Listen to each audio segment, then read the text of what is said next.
로봇이 집안일을 대신 해주는 시대, 얼마나 남았을까요? 기술은 거의 다 왔어요. 근데 문제가 하나 있습니다. 지금 로봇에 들어가는 AI 칩들, 전기를 너무 많이 잡아먹어요. 현대차 아틀라스가 4시간마다 스스로 배터리를 교체하는 이유가 바로 이겁니다. 그래서 지금 전 세계 반도체 업계가 이 문제를 두고 전쟁 중이에요. 오늘 영상에서는 3가지를 말씀드릴 겁니다. 첫째, 반도체 왕자가 어떻게 바뀌어 왔는지. 둘째, 왜 갑자기 전력 효율이 게임 체인저가 됐는지. 셋째, 삼성과 SK하이닉스가 준비 중인 비밀 병기가 뭔지. 이 흐름을 이해하시면 앞으로 반도체 투자 판단이 완전히 달라지실 겁니다. 본격적인 이야기에 앞서 구독과 좋아요 부탁드립니다. 영상 제작에 큰 힘이 됩니다. 반도체 역사를 보면 신기한 패턴이 있어요. 새로운 하드웨어가 등장할 때마다 왕이 바뀌었습니다.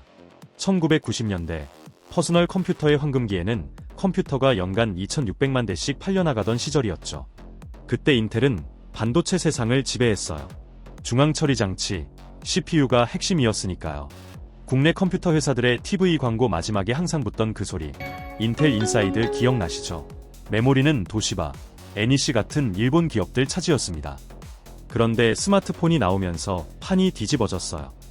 손안에 들어가는 컴퓨터에는 전기를 적게 먹으면서도 빠릿하게 돌아가는 칩이 필요했거든요. 여기서 퀄컴이 등장해서 인텔의 콧대를 꺾어버립니다. 인텔은 모바일 시장에서 번번이 실패했고 결국 왕좌를 내줬어요. 동시에 저장 방식도 하드디스크에서 낸드 플래시로 바뀌면서 삼성전자가 정상에 올라섰죠. 여기까지는 메모리가 조연이었어요. 프로세서라는 두뇌가 주인공이고 메모리는 데이터 쌓아두는 창고 역할. 근데 2017년쯤부터 상황이 또 뒤집어지기 시작합니다. 구글, 아마존, 마이크로소프트. 이 IT 공룡들이 천문학적인 돈을 쏟아부어 데이터 센터를 짓기 시작했어요. 인공지능을 학습시키려고요. 그러자 원래 화면 출력이나 돕던 그래픽 장치가 갑자기 주인공이 됩니다. GPU, 엔비디아의 시대가 열린 겁니다. 왜 GPU가 아예 딱 맞았냐고요?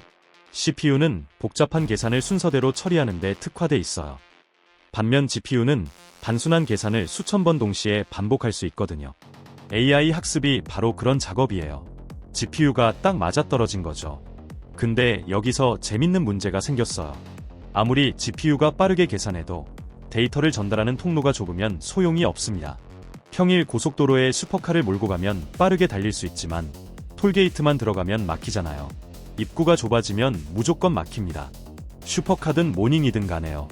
이걸 업계에서는 메모리 병목이라고 불러요. 지금 AI 발전의 가장 큰 걸림돌이 바로 이겁니다. 그래서 등장한 게 HBM, 고대 역폭 메모리예요. SK하이닉스가 주도권을 잡고 있죠. HBM은 쉽게 말해서 데이터 도로를 수직으로 수십 층 쌓아 올린 거예요. 한꺼번에 엄청난 양의 정보를 옮길 수 있게요.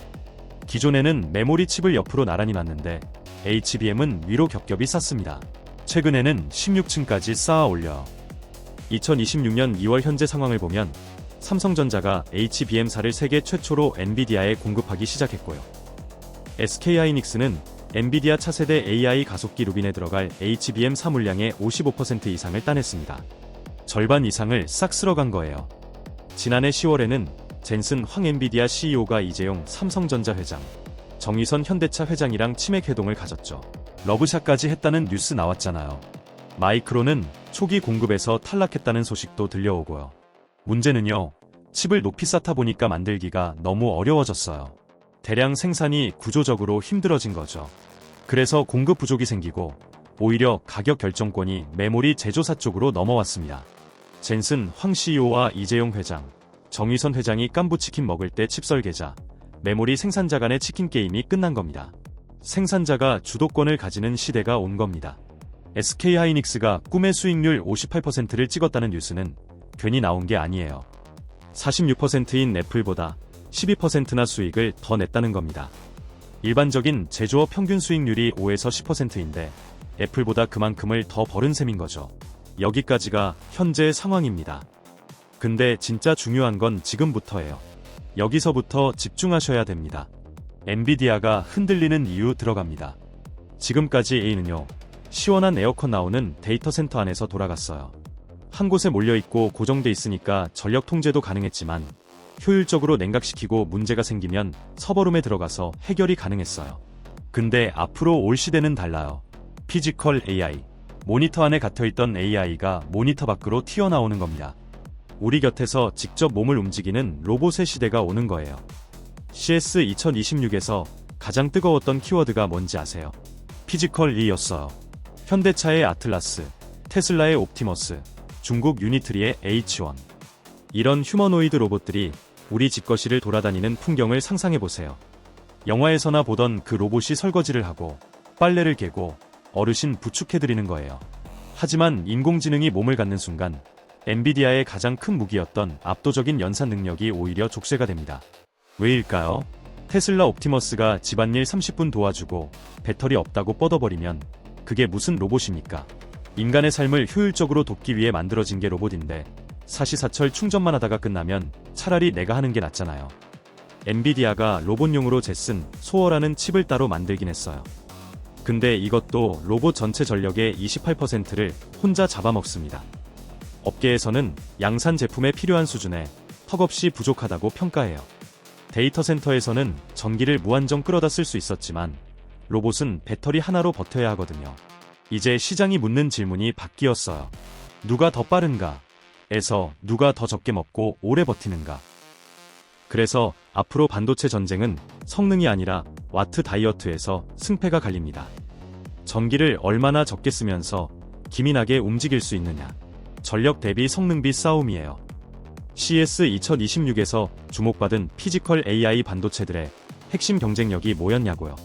전력 효율과 반응 속도였어요. 엔비디아 고성능 칩 대신 전력을 32% 이상 덜 먹는 맞춤형 칩들이 각광받기 시작한 겁니다.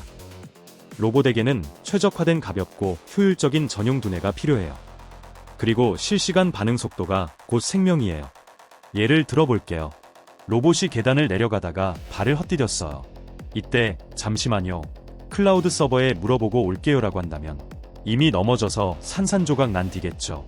찰나의 순간에 스스로 판단해서 무게 중심을 잡아야 해요. 멀리 있는 데이터 센터를 거치지 않고 로봇 몸체 안에서 모든 계산을 끝내는 온디바이스 지능이 필수입니다. 여기서 한국의 삼성과 SK가 판을 뒤엎을 카드를 꺼냅니다. 바로 PIM, 프로세싱 인 메모리 기술이에요. 쉽게 비유할게요.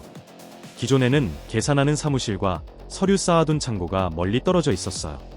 직원이 서류 한 장 보려고 고속도로를 왕복해야 했죠. 그런데 PIM은 창고 안에 아예 책상을 차려버린 거예요. 서류를 옮길 필요가 없으니 속도는 빨라지고 왔다 갔다 하며 낭비되던 에너지는 확 줄어듭니다. 엔비디아의 GPU가 똑똑한 뇌라면 한국의 PIM은 근육 자체가 스스로 생각하는 몸이 되는 겁니다. 기존 로봇이 중앙 서버에서 명령을 내려야 팔다리가 움직이는 구조였다면 PIM이 들어간 로봇은 팔다리 근육 자체가 상황을 보고 즉각 반응하는 구조입니다. 뇌를 거치지 않는 반사신경, 그게 바로 한국이 만드는 PIM의 본질입니다. 삼성전자는 HBM의 PIM을 결합한 서버용 솔루션을, SK하이닉스는 LPDDR의 PIM을 적용한 모바일 중심 전략을 펼치고 있어요. 두 회사가 넥스트 HBM을 두고 PIM 기술로 손을 잡았다는 보도도 나왔습니다. 만약 메모리 업체들이 이 기술을 완벽하게 선점한다면 반도체 제국의 패권은 엔비디아가 아닌 메모리 기업들에게 돌아갈 수도 있어요. 사실 구글 같은 공룡들은 이미 자기들 AI 서비스에 딱 맞는 전용 칩 TPU를 직접 설계해서 쓰고 있어요. 기성복 대신 맞춤복을 입기 시작한 거죠. 앞으로는 로봇 청소기용 AI 칩, 자율주행차용 AI 칩 등 용도별로 수만 가지 특화된 반도체들이 쏟아져 나올 거예요. 마트에서 내 입맛에 맞는 도시락 골라 담듯이 말이죠. 이런 다품종 소량 생산 시대에는 한 기업이 시장 전체를 독점하기가 매우 어려워집니다. 삼성전자는 메모리뿐 아니라 파운드리 사업도 해요. 고객이 원하는 맞춤형 칩을 설계부터 생산까지 원스톱으로 제공할 수 있는 유일무이한 회사입니다. SK하이닉스도 단순히 메모리 파는 게 아니라 시스템 솔루션을 제안하는 방향으로 전략을 바꾸고 있고요. 세미콘 코리아 2026에서 양사가 최적화 공동작업과 AI 기반 협업 생태계를 강조한 것도 이런 맥락이에요. 결국 기술의 패러다임은 한국 편으로 넘어오고 있습니다. 엔비디아 독주를 막아설 실질적인 대항마가 삼성전자와 SK하이닉스라는 건 이제 부정할 수 없는 팩트가 됐어요. 근데요, 여기서 잊으면 안 되는 서늘한 현실이 있습니다. 지금 우리 앞을 막고 있는 건 기술적 한계가 아니에요. 판 자체를 뒤흔드는 정치의 힘입니다. 앞선 영상에서 보셨죠? 미국이 반도체 패권을 되찾으려고 수단과 방법을 안 가리고 있어요. 지난번 다뤘던 대만 TSMC한테 1650억 달러를 뜯어내고 무관세 쿼터를 준 그 협상 기억나시죠? 문제는 이제 그 독이 든 성배가 우리한테 건네지고 있다는 겁니다. 삼성과 SK가 대만과 똑같은 대우를 받으려면 추가로 178조 원을 미국 땅에 쏟아부어야 한다는 분석이 나와 하워드 러트닉 미 상무장관은 대놓고 협박하죠. 미국에 공장 안 지을 거면 관세 100% 맞을 준비나 해라. 블룸버그조차 이 고래 싸움에서 가장 크게 터질 새우로 한국 반도체를 지목했습니다. 기술적으로는 반도체 제국의 주인 자리에 거의 다 왔는데 정치라는 거대한 파도가 덮치고 있는 꼴이에요. 세계를 호령하는 한국의 압도적 기술력과 자국 우선주의로 무장한 미국의 무자비한 정치력이 정면 충돌하는 2026년. 우리는 과연 이 잔혹한 샌드위치 압박을 뚫고 제2의 반도체 신화를 써 내려갈 수 있을까요? 기술이 판을 뒤집을까요? 아니면 정치가 기술을 집어삼킬까요? 여러분 생각을 댓글로 남겨주세요. 그리고 이런 반도체 전쟁 이야기 계속 올릴 예정이니까 구독 안 하신 분들은 지금 눌러두세요. 다음 영상에서 뵙겠습니다.